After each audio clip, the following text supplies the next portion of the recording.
Thank you for joining me for another Daily Bread Bible study here for day 94 for Friday, April 3rd, 2020, focusing on 2 Samuel 12 through 13. Now, moments can shape our lives, and for King David, sleeping with Bathsheba leads to killing Uriah, which leads to the confrontation that he has with the prophet Nathan here today. So jumping in to 2 Samuel 12:1, we see, "But this thing that David had done displeased the Lord, and the Lord sent Nathan to David." So going to confront a king takes guts. If the king is displeased, he could kill you. But at the same time, if you displease God, that could end up in death as well. So the prophet Nathan must tread very lightly. He has to figure out a way to convict the king, which he does through the brilliance of a story in which he gets King David to judge himself. 2 Samuel 12:1 through 4. There were two men in a certain city, and the one rich and the one poor. And the rich man had very many flocks and herds, and the poor man had nothing but one little ewe lamb, which he had bought. He bought it up, and it grew up with him and with his children. It used to eat of his meager fare and drink of his cup and lie in his bosom, and it was like a daughter to him. Now there came a traveler to the rich man, and he was loath to take one of his own flock or herd to prepare for the wayfarer who had come to him. But he took the poor man's lamb and prepared that for the guest who had come to him. This story for King David makes the injustice clear. The rich man has no right to take from the poor man, and the actions of the rich man are deplorable. The little ewe lamb seems to be a piece of the poor man's own heart. Thus, King David's sense of justice kicks in. And he says in verse 5, David's anger was greatly kindled against the man, and he said to Nathan, "As the Lord lives, the man who has done this deserves to die. And he shall restore the lamb fourfold because he did this thing and because he had no pity." The prophet Nathan's word must stop the king in his own tracks. You are the man. God then states that he gave David everything he wanted, and yet David despised the word of the Lord by his terrible actions. Thus, God promises trouble, one, from within his own house. Second, that his wives will be publicly given to other men. Third, that the child born to Bathsheba will die. And then fourth, David will not die, but have to witness the consequences of these things coming to pass. David admits his guilt and seeks forgiveness. He fasts and lays on the ground until the child dies.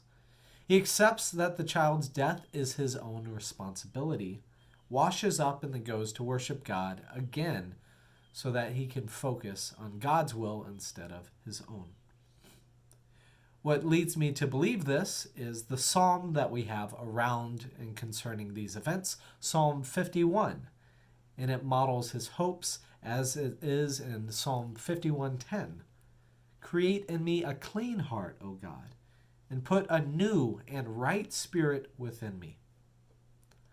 The Lord must also believe that David is trying to change, for God is quick to bless David again. 2 Samuel 12:24. Then David consoled his wife Bathsheba and went to her and lay with her, and she bore a son. And she named him Solomon, and the Lord loved him.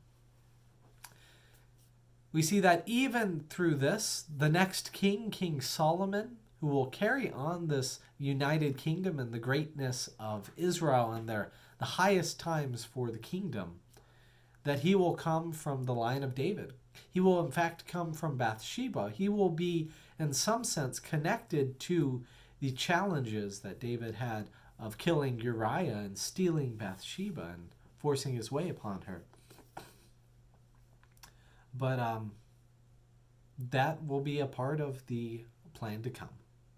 Additionally, God then gives the Ammonites in further blessings into the hands of the Israelites, who then plunder them. Moving on to 2 Samuel 13. Time passes, and the seeds of sin grow up with David's children. David has two sons from different mothers. One is named Amnon, the oldest, and another is named Absalom.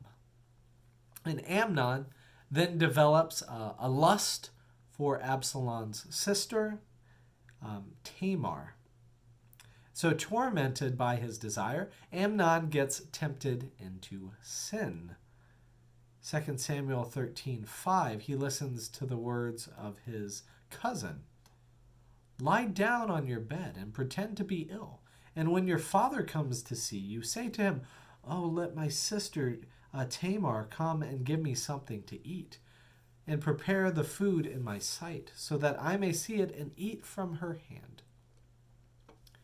King David visits and consents to the request of his oldest son, and Tamar goes to Amnon. The lust over his half-sister grows, and he sends out everyone and makes an excuse to go to his bedchamber, and then takes hold of Tamar. Come lie with me, my sister, it says in 2 Samuel 13:11. She answered him, no, my brother, do not force me, for such a thing is not done in Israel. Do not do anything so vile. As for me, where could I carry my shame? And as for you, you would be as one of the scoundrels in Israel. Now, therefore, I beg you, speak to the king, for he will not withhold me from you.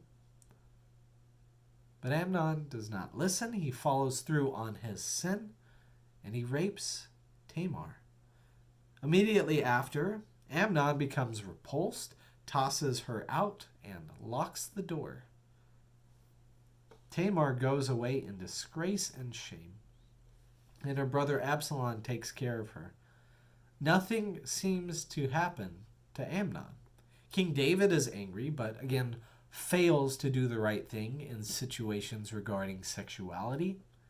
David does not punish his beloved son Amnon.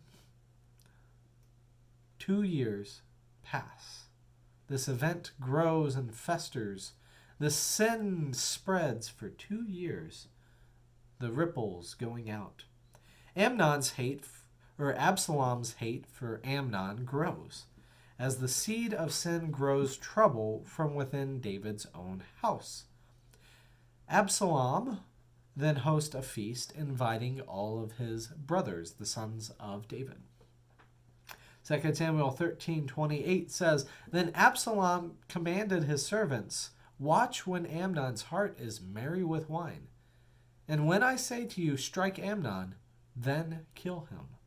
Do not be afraid. Have I not myself commanded you? Be courageous and valiant. So the servants of Absalom did to Amnon as Absalom had commanded. Then all the king's sons rose, and each mounted his mule and fled. Absalom exacts revenge and runs, and creates all sorts of tensions in between the sons of David. 2 Samuel 13:38 through 39 says, Absalom, having fled to Geshur, stays there 3 years. And the heart of the king went out, yearning for Absalom, for he was now consoled over the death of Amnon. I imagine King David acknowledges some part in this dysfunction. Bathsheba's son and Amnon are now dead. Tamar has been raped, and Absalom runs like a fugitive. The seeds of David's sin are bearing trouble, but as we will continue to see, there is more trouble to come. So on that note, we will look forward to another Daily Bread Bible study as the story of David and his fall continues.